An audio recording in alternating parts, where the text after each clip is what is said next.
Welcome to TJ classes. Today we are going to solve the problems related to irrational number. This is the last topic, whatever the new syllabus CBSE has given in NCERT class 10. Okay. The topic main heading is revisiting irrational number. Irrational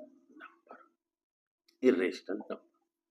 revisiting actually rational हम 9th में पढ़ चुके हैं, तो अब irrational number के basic concept पे CBSE board के सिलेबस में क्वेश्चंस है। तो रिविजिटिंग इरेशनल नंबर, सबसे पहले हम जानेंगे व्हाट इज इरेशनल नंबर, और सब लोग एनसीईआरटी बुक सामने ही रखेंगे, देखते रहेंगे whatever I am teaching you. Okay, तो what is irrational number? Irrational number, the number which cannot be put, the number which can't be put in the form of P upon Q, where Q is not equal to 0, P and Q is element of integer, P और Q integer है, ठीक, is called an irrational number,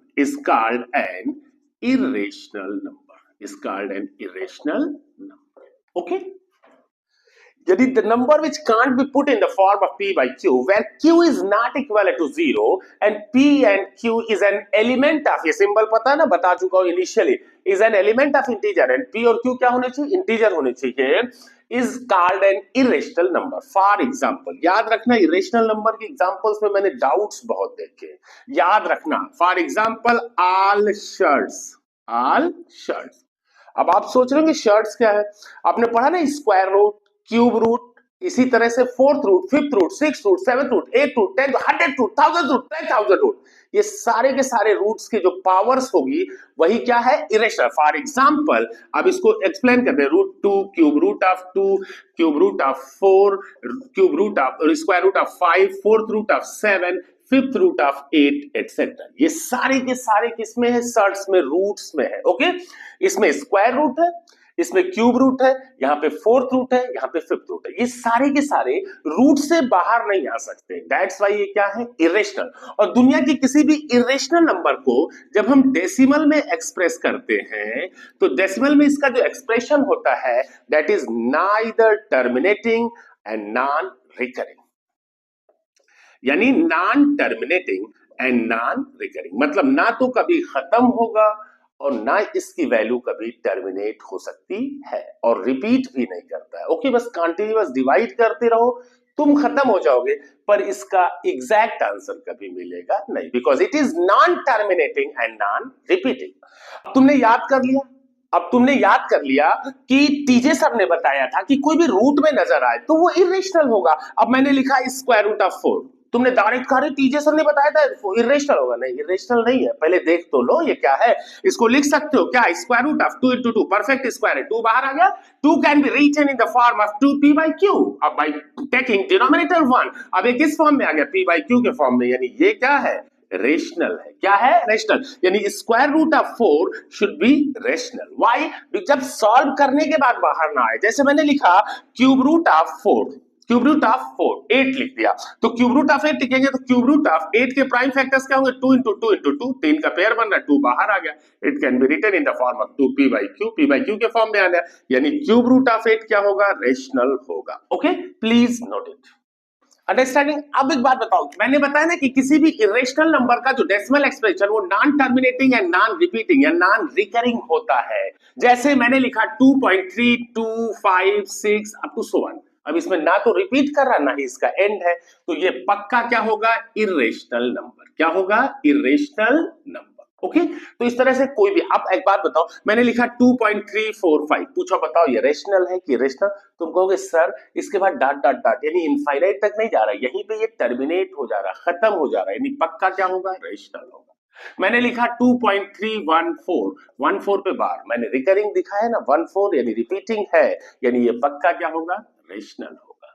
लेकिन अगर मैंने लिख दिया 1.01, 011, 011 dot dot dot, अब बताओ इसमें क्या है? ये नाइदर टर्मिनेटिंग, क्योंकि टर्मिनेट नहीं हो रहा, इनफाइनाइट तक एक्सटेंड कर रहा है, और नॉन रिपीटिंग है ना, 0101 नहीं है, 01, 011, 011, यानी रिपीट भी नहीं कर रहा है, इसलिए ये क्या है? इरेशनल। क्या है? इरेशनल। तो ये मैंने कुछ एग्जांपल्स आपको समझा दिए कि अगर किसी का डेसिमल एक्सपेंशन आप देखो तो बता दो रेशनल है, इरेशनल है। ओके, लेकिन अब हमको बेसिक कॉन्सेप्ट पे चलना है। बेसिक कॉन्सेप्ट इसका क्या है? बेसिक कॉन्सेप्ट में एक सिंपल सा क्वेश्चन नोट कर लो, 3 नंबर का 4 नंबर का क्वेश्चन फिक्स है, बोर्ड में आना है। प्रूव दैट, अब मैं कितने सारे नंबर्स लिख रहा हूं, √2 लिख देगा, √3 लिख देगा, √5 लिख देगा, √7 लिख देगा, √11 लिख देगा, √13 लिख देगा, यानी कोई ना कोई प्राइम नंबर रूट के अंदर डालेगा, क्यूब रूट के अंदर डालेगा, ठीक, और कहेगा इज एन इरेशनल नंबर। बहुत इंपॉर्टेंट है बेटा, याद रखना, इरेशनल नंबर। तो इस टाइप की जब प्रॉब्लम्स होगी ना, तो इसको सिर्फ बेसिक मेथड से ही सॉल्व कर सकते हैं। किससे? Basic method. बेसिक मेथड में क्या सपोज कर लेते हैं? बेसिक मेथड में हम सपोज करते हैं, कंडीशन सपोज करते हैं। अच्छा एक बात बताओ, अगर मैं सलमान खान के कपड़े ऐश्वर्या राय को पहना दूं तो क्या वो सलमान हो जाएगा?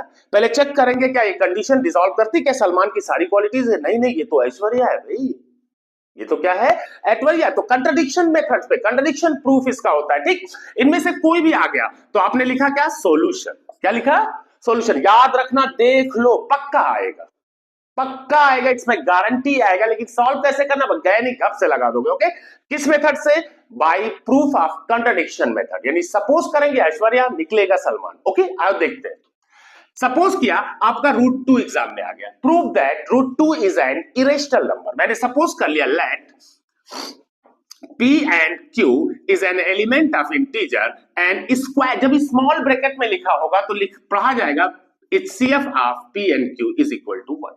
थोड़ा सा सिंबल सीखो बेटा, मैथमेटिक्स हिस्ट्री नहीं है, लिखेंगे लेट द HCF of फलाने, बस just try to understand in a mathematical form। आपने कामा लगा के लिखा ना, in small bracket P comma Q is equal to 1, it must be read that the HCF of P and Q is 1। अगर ये आपको नहीं लिखना है तो आप लिख सकते हैं P and Q are को-प्राइम्स। क्या लिखेंगे? And P and Q are को-प्राइम्स। आपने सपोज कर लिया and P and Q are को-प्राइम्स, तो जब को-प्राइम्स है तो उनका कॉमन फैक्टर क्या होगा? 1। ओके, आपने सपोज कर लिया।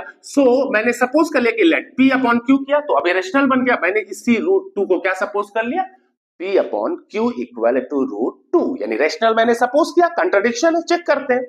और P और Q पहले से मैंने सपोज कर लिया कि वो क्या है? को-प्राइम्स है, यानी उनका कॉमन फैक्टर क्या होगा? 1। Now squaring both side, this implies that, square, याद रखना ये सिंबल बहुत इंपॉर्टेंट है।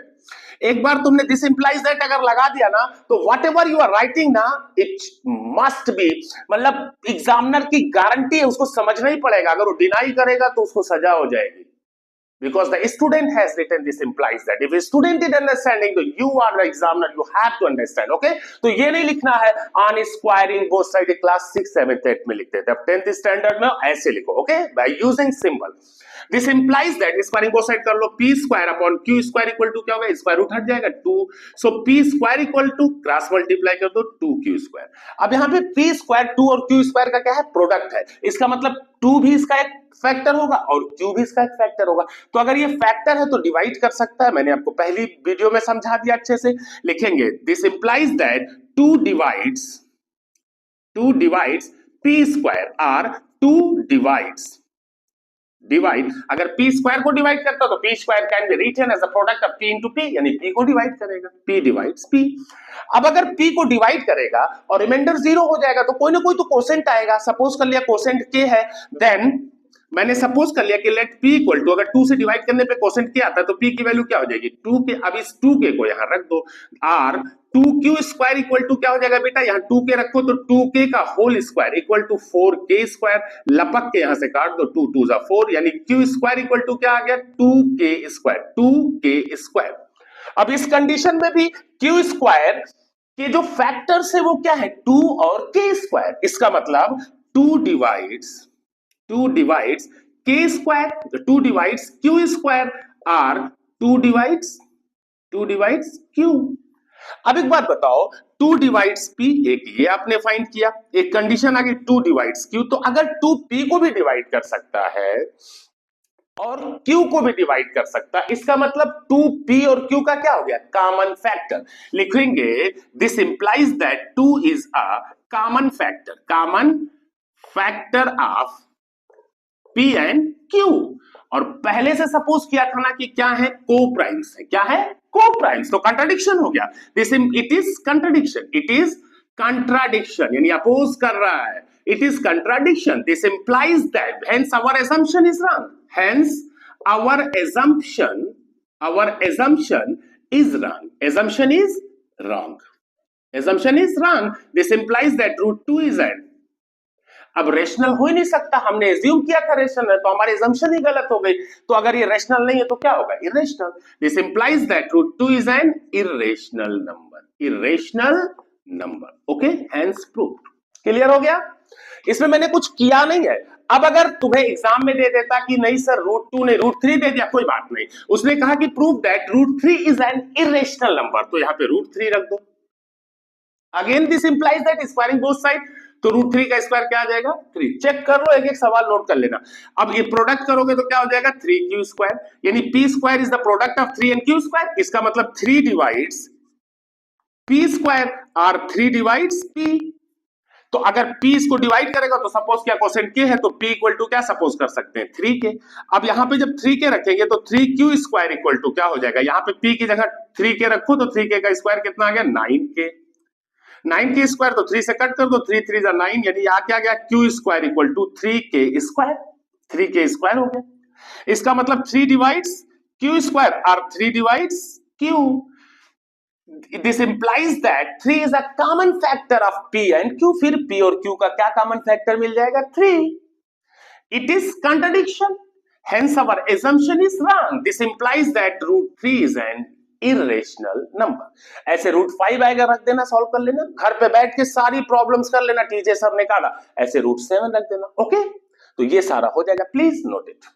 Now, since the sum of rational plus irrational should always be an irrational number, इसका प्रोडक्ट भी क्या होगा, irrational होगा। रेशनल और इरेशनल का डिफरेंस भी क्या होगा, irrational होगा। रेशनल और इरेशनल का डिवीजन भी क्या होगा, कयामत तक क्या होगा, irrational। यानी अगर रेशनल और इरेशनल का प्रोडक्ट है irrational, डिफरेंस है इरेशनल, सम है इरेशनल, डिवीजन है इरेशनल। मैंने फॉर एग्जांपल मैंने लिखा 2 plus root 3, 2 minus root 3, 2 root 3, 2 upon root 3। Okay, इसका पहला पार्ट 2 क्या है, रेशनल, रूट 3 क्या है, इरेशनल। दोनों का सम हो गया तो ये कयामत तक क्या होगा, irrational. Okay, remember, always remember, difference है ये भी क्या होगा, इरेशनल, प्रोडक्ट है ये भी क्या होगा, इरेशनल, डिवीजन है ये भी क्या होगा, इरेशनल। तो अगर कभी रेशनल और इरेशनल के सम या प्रोडक्ट का आ जाए तो उसको बेसिक मेथड से सॉल्व करेंगे। मैं एक एग्जांपल देता हूं, प्रूव दैट, याद रखना बेटा, ये सारी प्रॉब्लम 2 नंबर 3 नंबर में खूब आएगी और 99% स्टूडेंट्स मैं देखता हूं फंसे रहते हैं। एक बार मेरी वीडियो 2 बार देख लिया ना, क्वेश्चन नहीं भूलोगे, कहोगे कर दो, हो गया। Okay, so remember that. Okay, prove that 2 plus root 3 is an irrational number, irrational number. अगर आपको प्रूव करना है कि 2 प्लस रूट 3 एक इरेशनल नंबर है तो इसको बेसिक मेथड से सॉल्व करेंगे। अब इसमें बहुत ज्यादा स्ट्रेच नहीं डालेंगे, इसको बेसिक मेथड से ना डाल के इसको जनरल मेथड से सॉल्व करेंगे। जनरल मेथड क्या होगा, solution let p by q equal to क्या मान लिया, रूट 3। फिर वही काम किया, मैंने सपोज कर लिया कि ये क्या है, rational, where p and q is an element of integer and q is not equal to 0। Okay, इसको 2 को ट्रांसपोज करो, this implies that p upon q plus 2 इधर आएगा, माइनस हो जाएगा, इक्वल टू रूट 3। तो ये क्या हो जाएगा, जरा इस फ्रैक्शन को सॉल्व करो, p और माइनस क्रॉस मल्टीप्लाई करो 2q, पूरे का अपॉन क्या होगा, q equal to root 3। Since ये किस फॉर्म में है, p अपॉन q, यानी p minus 2q upon q is a rational number, is a rational number. And root 3 हमको पहले से पता है क्या है, root 3 is an irrational number. क्या है, इरेशनल नंबर। तो एक बात बताओ, कयामत तक कभी भी कोई रेशनल इरेशनल के इक्वल नहीं हो सकता, विच इज कंट्राडिक्शन। ये लाइन याद रखिएगा, विच is contradiction, which is contradiction. तो अगर ये कंट्राडिक्ट कर रहा है यानी अपोज कर रहा है तो hence our assumption is wrong, hence our assumption is wrong। अगर ये रॉन्ग हो गया, दिस इंप्लाइज दैट 2 प्लस, जब assumption ही हमने assume क्या किया था, रैशनल, और वही गलत हो गया तो ये क्या हो गया, 2 plus root 3 is an irrational number, irrational number. Okay, तो ये भी एक एग्जांपल दे दिया, इसको नोट कर लो। Then last exercise 1.2 we will solve. Okay, please note it. Now exercise 1.2 which is the last exercise of the first chapter. अब हम आज फर्स्ट चैप्टर एनसीईआरटी का फुल्ली कंप्लीट कर लेंगे। ओके, उसके बाद हम पॉलिनोमियल पे चलेंगे। तो इसका लास्ट एक्सरसाइज पहला क्वेश्चन है, पहला क्वेश्चन है prove that root 5 is an irrational number. Prove that root 5 is an irrational number, irrational number. अभी मैंने आपको वीडियो के इनिशिएट में ही समझा दिया था, root 2, root 3, root 5, root 7, root 11, root 13 सब, तो ये तो करवा ही दिया है मैंने, रूट 5 कर लेंगे। ओके, अब इसका सेकंड क्वेश्चन है prove that 3 plus 2 root 5 is an irrational number. किसको प्रूव करना है? 3 plus 2 root 5 is an irrational number, इसको प्रूव करना है। तो इसका सॉल्यूशन क्या हो जाएगा? जनरल मेथड लगाएंगे, सॉल्यूशन हो जाएगा। सपोज कर लिया कि ये क्या है? Rational, where p and q is an element of integer q is not equal to 0। तो मैंने सपोज कर लिया कि ये क्या है? रेशनल। जनरल मेथड से क्या होगा? 3 को ट्रांसपोज करो, p upon q minus 3 equal to 2 root 5। अगर इसको सॉल्व करो तो p माइनस 3q और पूरे का upon q equal to 2 root 5। This implies that, इसके डिनोमिनेटर में, इसमें देखो 2 रूट 5 है ना, तो 2 से डिवाइड कर दो। तो जब डिवाइड करोगे किसी भी फ्रैक्शन को किसी नंबर से डिवाइड करने का मतलब होता है उसके डिनोमिनेटर में प्रोडक्ट कर देना। ओके, तो जैसे ही 2 से डिवाइड करेंगे बेटा, ये हो जाएगा p माइनस 3q अपॉन 2 से डिवाइड करोगे तो क्या हो जाएगा? डिनोमिनेटर में मल्टीप्लाई 2q इक्वल टू, इसको डिवाइड करोगे 2 से तो 2 कट गया, बचा क्या? रूट 5। लिखेंगे since p minus 3q upon 2q is a rational number. q is a rational number. Why? Because it is in the form of p by q, and root 5 is an irrational number. क्योंकि षड का number है, irrational है, विच is contradiction, क्योंकि अब oppose कर रहा है ना। रीजन क्या है? कि किसी भी रेशनल को इरेशनल के बराबर नहीं दिखा सकते, विच is contradiction, which is contradiction, hence our assumption is wrong। बार बार ये सेंटेंस बोलो, remember always, okay? hence our assumption is wrong, hence our assumption is wrong। तो जब हमने assume ही जो किया था कि ऐश्वर्या है, बाद में पता चला नहीं नहीं ये तो सलमान है, तो अब यहाँ पे जब हमने assume किया था कि रेशनल है और ये रेशनल हो ही नहीं क्योंकि हमारी assumption गलत है, इसका मतलब क्या हुआ कि 3 plus 2 root 5 is an irrational number। जब रेशनल नहीं है तो क्या होगा? irrational number, hence proved। Okay, और इसका लास्ट क्वेश्चन है question number 3, prove that, question number third का है कि prove that root 2 is an 1 upon root 2 is an irrational number. इसको बेसिक मेथड से लगा दो, ड्रैग से इसका सॉल्यूशन कर देंगे। सॉल्यूशन क्या हो जाएगा इसका? सपोज कर लिया कि p का q is an element of integer q is not equal to 0, तो p अपॉन q क्या हो गया? रेशनल। और रेशनल मैंने इसको सपोज कर लिया, पहले इसको सपोज कर लेते हैं, comma p and q are primes, coprimes. क्या है? को प्राइम्स, यानी इनमें कॉमन फैक्टर क्या होगा? 1, यानी इनका एचसीएफ क्या होगा? 1। Okay, now squaring both side, this implies that p square upon q square equal to 1 upon 2, square root हट गया, क्रॉस मल्टीप्लाई करेंगे 2 स्क्वायर क्या हो जाएगा? 2p स्क्वायर के। अब एक बात बताओ, q स्क्वायर प्रोडक्ट है 2 और p स्क्वायर का, इसका मतलब ये हुआ कि 2 डिवाइड्स q स्क्वायर और 2 डिवाइड्स q। मैंने सपोज कर लिया कि late q equal to 2k, तो 2k यहां रखो, तो 2p स्क्वायर इक्वल टू क्या हो जाएगा? 2k का स्क्वायर बोलो, 2k का स्क्वायर हो जाएगा 4k स्क्वायर, लपक के काट दो, तो p स्क्वायर इक्वल टू क्या आ गया? 2k स्क्वायर, यानी 2 डिवाइड्स p स्क्वायर और 2 डिवाइड्स p। अब 2 q को भी डिवाइड कर सकता है, p को भी। This implies that 2 is a common factor, common factor. अब अगर ये 2 कॉमन फैक्टर है तो अब फिर वही line which is contradiction, hence our assumption is wrong। This implies that 1 upon root 2 is an irrational number, irrational number, hence proved। Okay, और इसका जो इस क्वेश्चन नंबर 3 में 3 पार्ट है बेटा, उसके बाद नेक्स्ट पार्ट है इसका सेकंड पार्ट है prove that 7 root 5 is an irrational number. 7 root 5, अब यहां पे 7 रेशनल है, रूट 5 इरेशनल है, तो दोनों का प्रोडक्ट क्या हो जाएगा? इरेशनल। तो इसमें जनरल मेथड लगाएंगे। सपोज कर लिया सॉल्यूशन, इसका सेकंड पार्ट है solution, let P upon Q equal to 7√5, 7 से डिवाइड कर दो तो क्या हो जाएगा P upon 7Q equal to √5।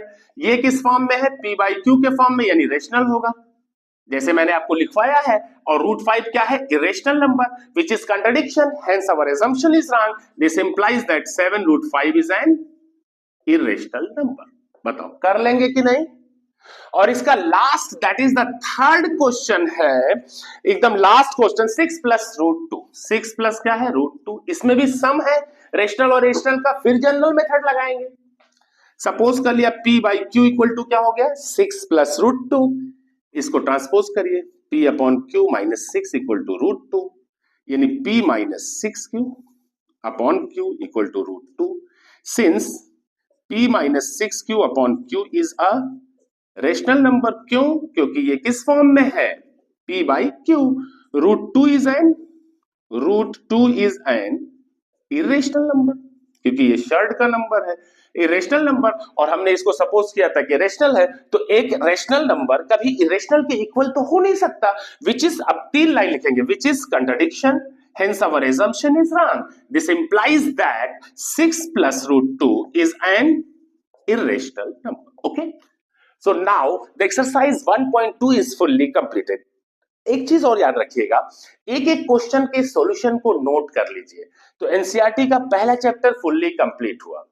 For such type of solution please follow TJ classes. Thank you.